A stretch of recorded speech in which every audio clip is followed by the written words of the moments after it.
सहनाववतु सहनौ भुनक्तु सह वीर्यं करवावहै तेजस्विनावधीतमस्तु मा विद्विषावहै। ॐ शान्ति शान्ति शान्तिः। ॐ नमो नारायणाय।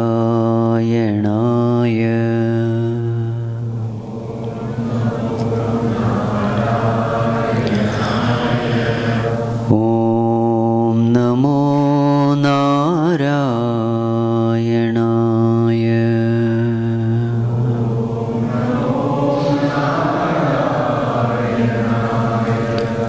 ॐ नमो नारायणाय।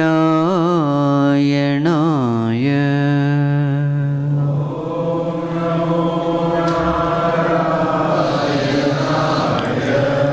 ॐ नमो नारायणाय।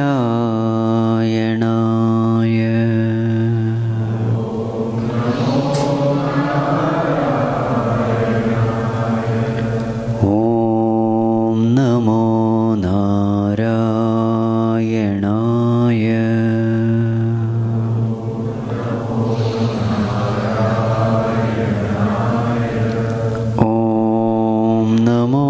नारायणाय। ॐ नमो नारायणाय।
यदक्षरं वेदविदो वदन्ति विशन्ति यतयो वीतरागाः यदिच्छन्तो ब्रह्मचर्यं चरन्ति तत्ते पदं संग्रहेण प्रवक्ष्ये।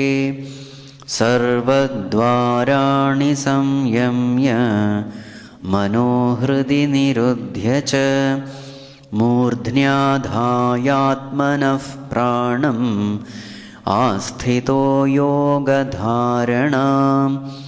ओमित्येकाक्षरं ब्रह्म व्याहरन् मामनुस्मरन् यः प्रयाति त्यजन् देहम्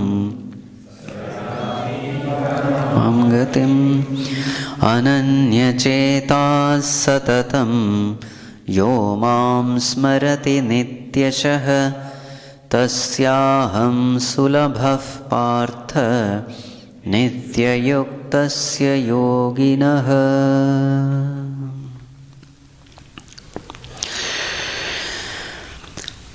So the 8th chapter begins with the answers to Arjuna's question. So the essence of this answer is, everything in this world is Bhagavan himself. Bhagavan himself has become everything.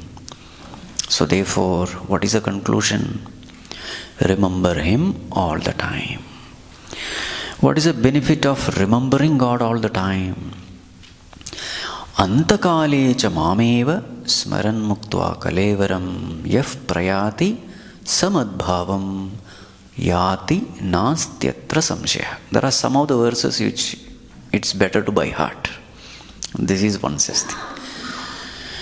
At the time of death, a person who thinks of me and leaves the body, such a person reaches me, there is no doubt.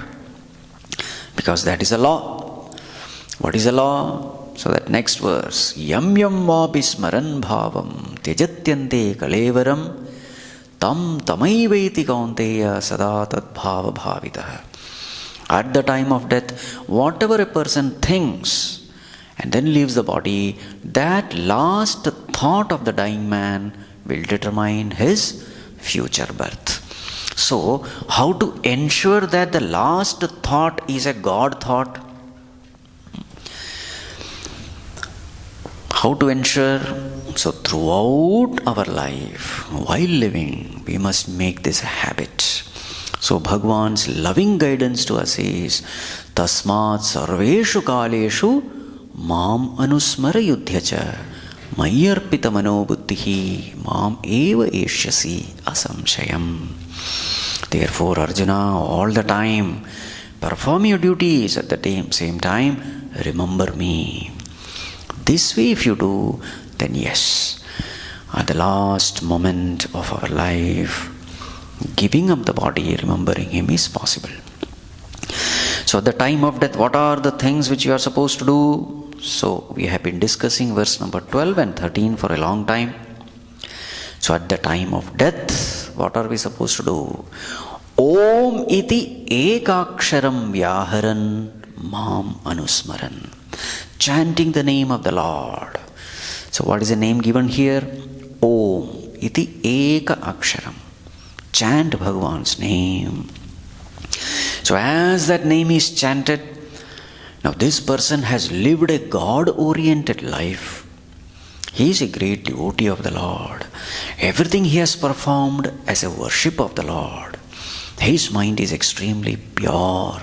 So therefore, what are the stages that happen to him? As he is chanting the name, his heart is filled with devotion for God. His intellect is very clear about what God is. It is the very self in me, the very consciousness in me.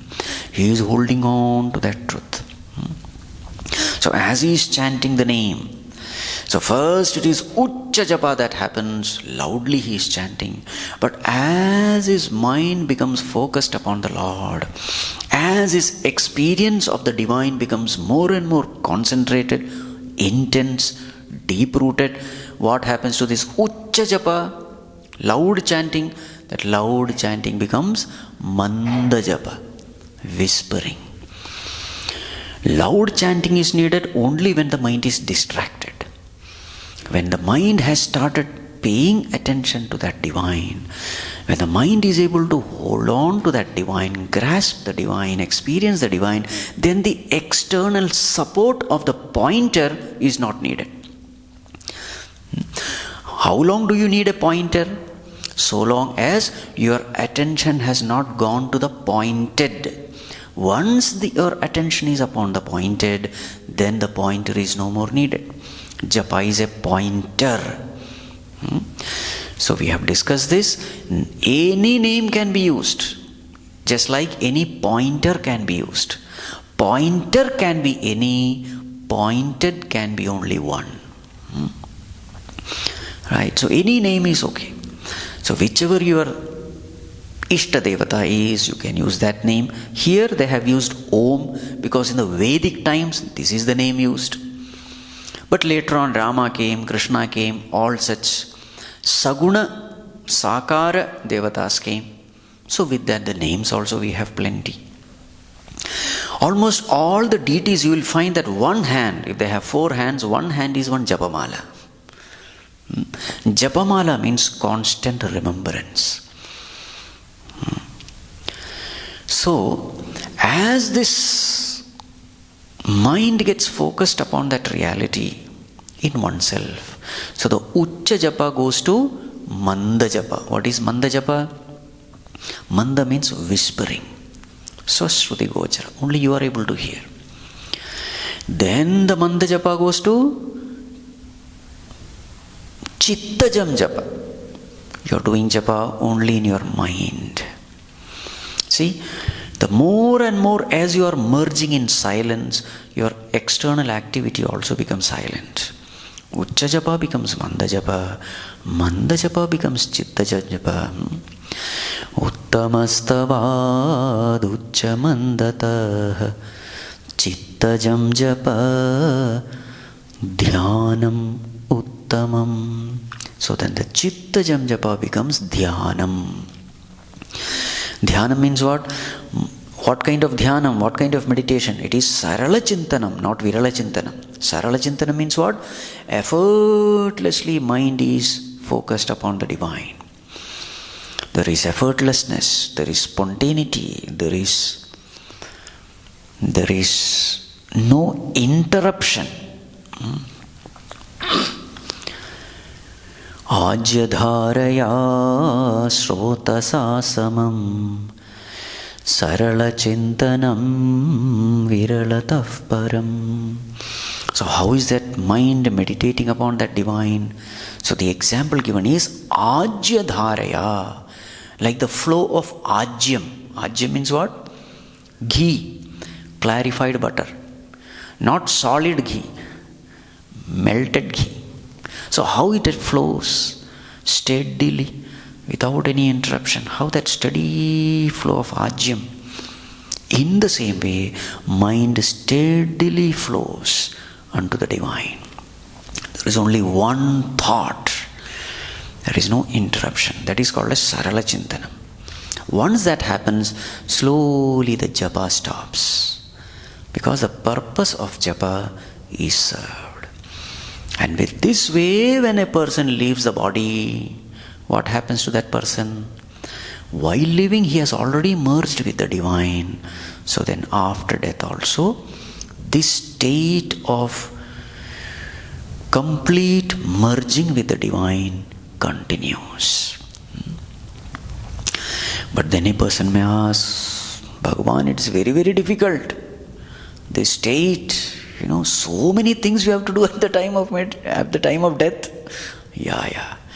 But this is possible only when every day at the seat of meditation this we do.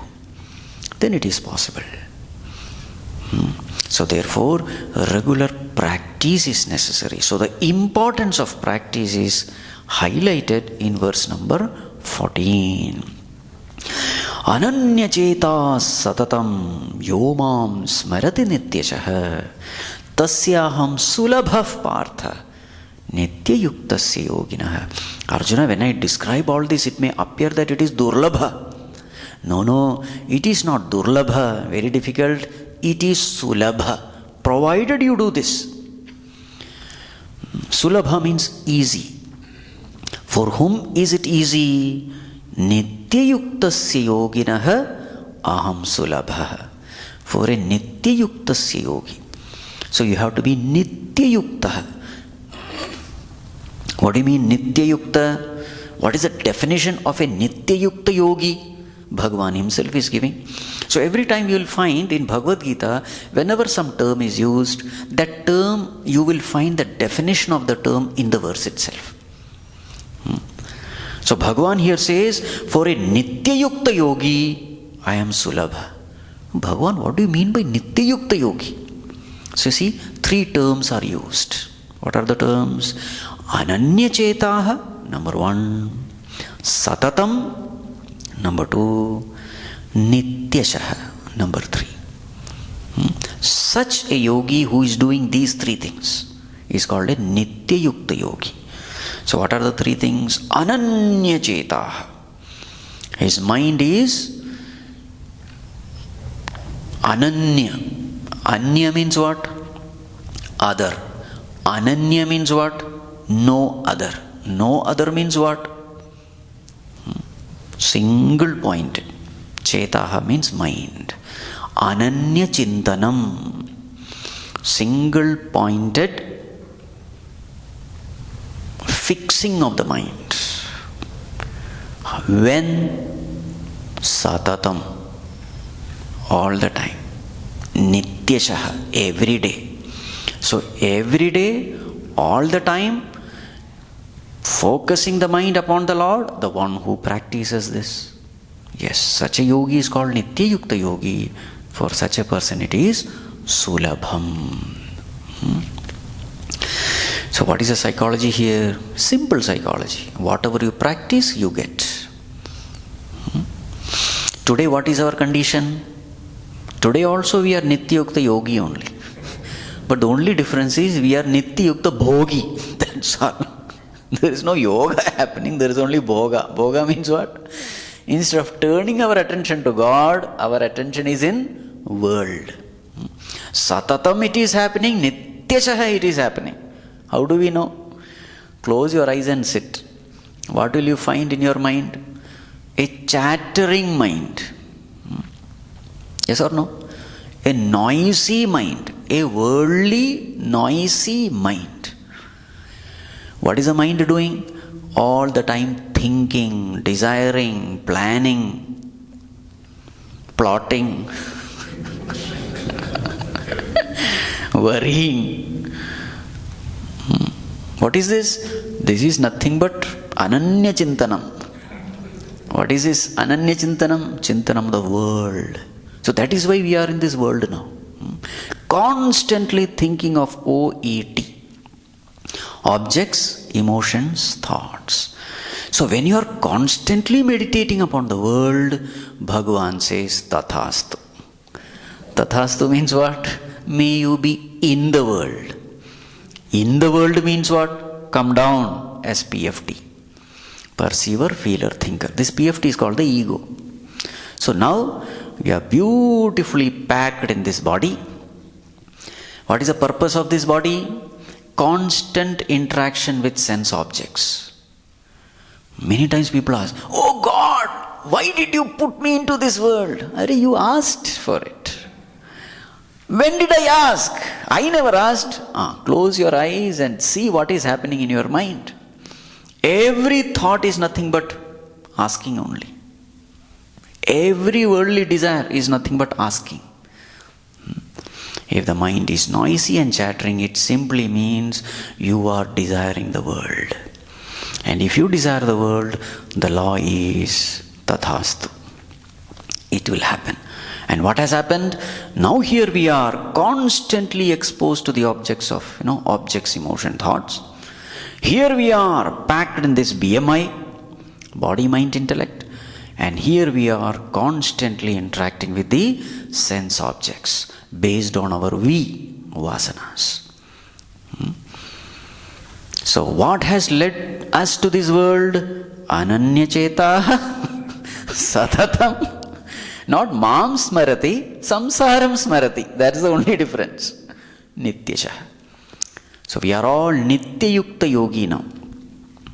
Only difference is instead of instead of Bhagavan, we are remembering samsara. Just do the opposite. See, the entry gate itself is the exit gate. Today we are constantly remembering world, so therefore we are in the world. Now what we have to do? Stop thinking of the world, start thinking of God, then we will reach God. Instead of thinking of OET, what should we think? Om.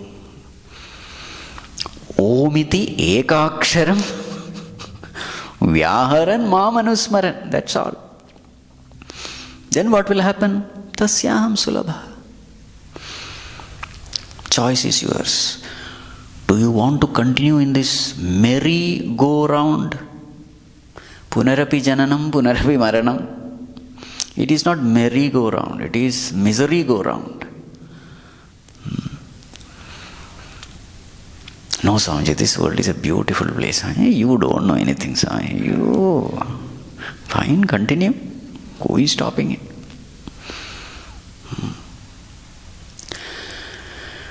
So now somebody may ask, Bhagavan, I know whatever you are saying, I have heard it also, but the problem is, attachment to the world doesn't go. I want to chant Bhagavan's name, but the joy is not coming. I don't want to think of the world, but the mind is again and again going to the world only. So therefore, Bhagavan, do you have any suggestion? Some practical tip to practice this. Next verse is the practical tip. Let us chant verse number 15. Mamupetya punarjanma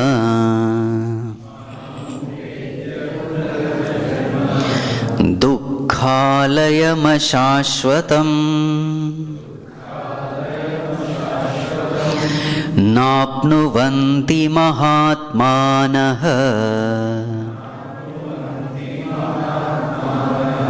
samsiddhim paramam gataha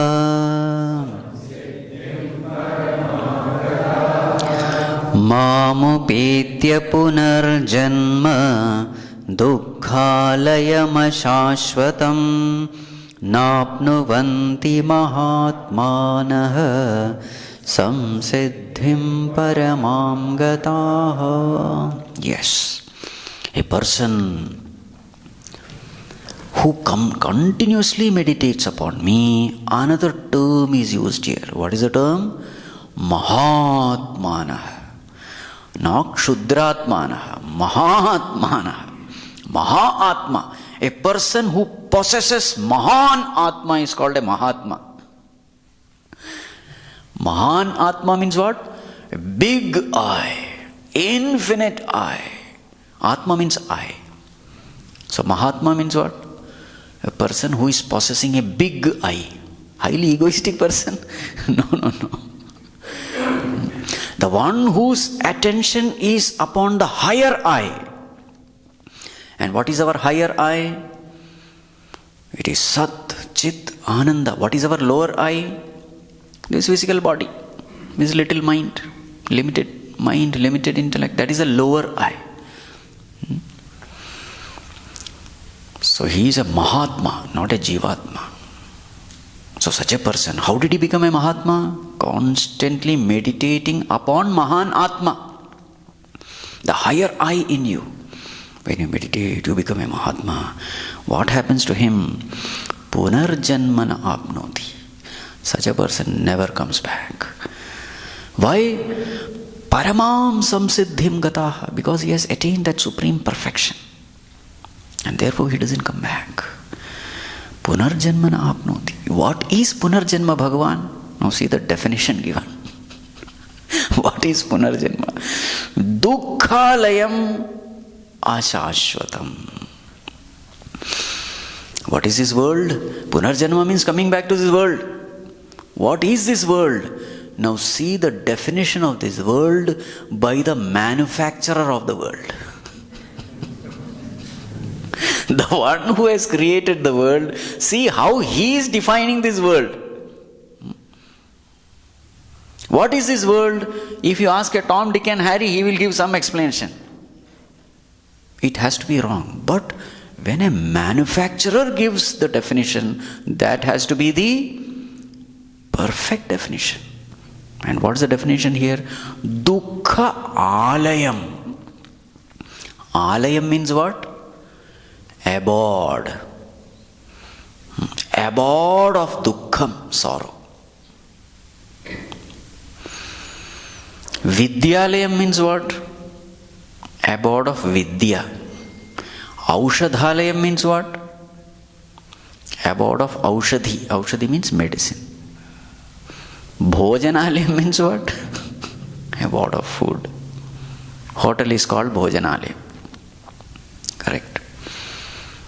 In the same way, Dukkhalayam means what? Abode of sorrow. Swamiji, you are very pessimistic, Swamiji. It is not pessimism, it is realistic. If you truly analyze life, Not superficially analyzing life. Superficially you will find that there are so many, joy, merriment, etc. When you truly analyze life, go into the very depth of everything, you will find only dukkham there. Only sorrow. Tell me one thing which gives joy in this world. One thing.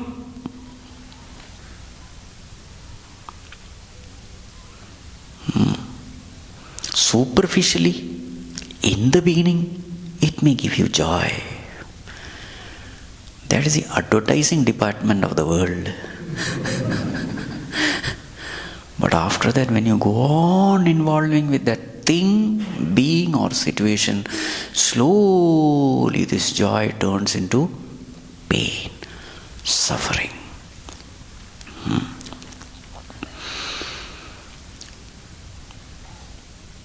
God, out of His infinite compassion, has made this world miserable.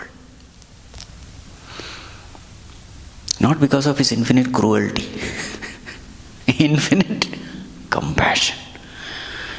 What is the compassionate aspect in it? In creating a painful, miserable world. The compassionate aspect is He doesn't want His child to get caught up in the world. Sarva dharman parityajya mamekam sharanam vraja. Come to me, don't get stuck there. That is not your place. That is not your home. It's a dirty water. Any mother will not be, happy seeing the child playing in the dirty water. Hey, fellow, come here. This world is a dirty water. Because we have come to this world forgetting our home, forgetting our father and mother. This world is a playground for the ego, the illusory ego, the filthy ego, the ego which says that because of me, everything is happening. And that's why it is painful. Everything is filthy and painful in this world. Because it is born out of ignorance. It is born out of forgetfulness of God. It is born out of inauspiciousness. So therefore the end result of everything is painful. Dukkhalayam. Just look at this body. How many varieties of diseases can be possible in this body? How many? There are infinite variety. Every limb can have varieties of disease. Go to Google and see diseases. It will have, which one do you want? A to Z. So many are there. And each disease you click, there are varieties. Oh my God.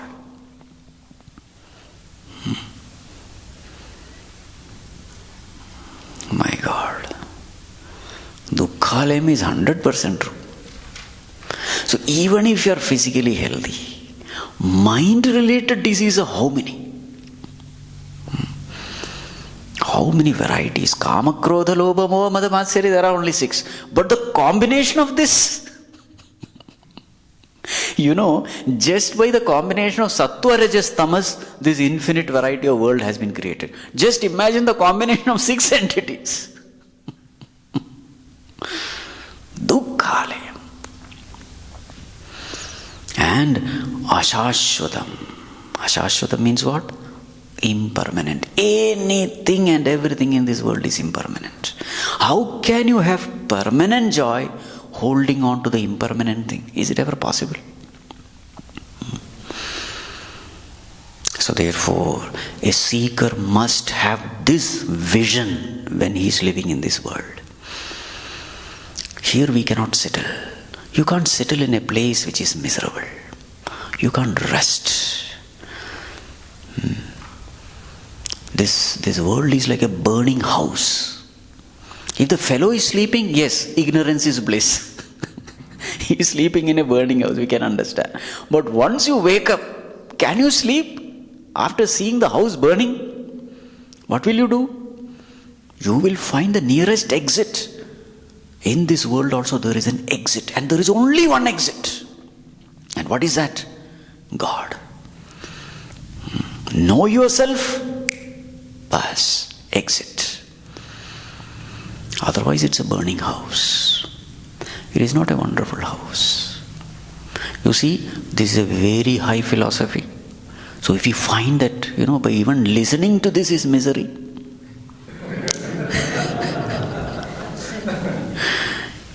okay.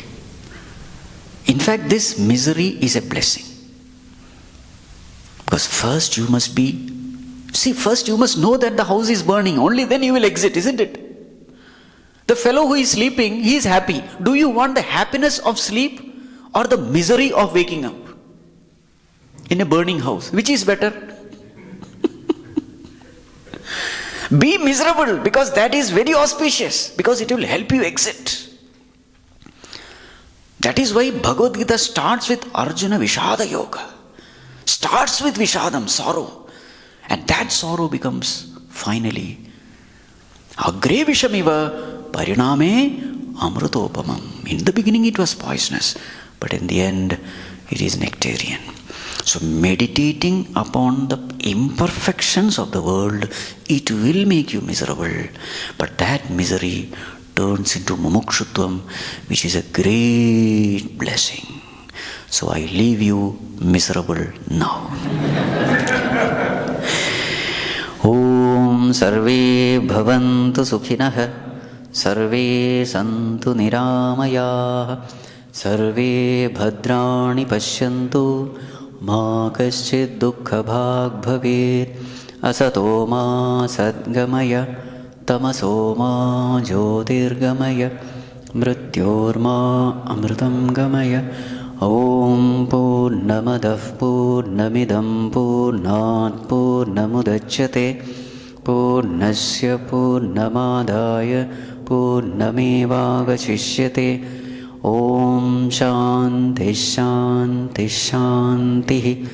Hari Om Shri Gurubhyo Namaha. Hari Om.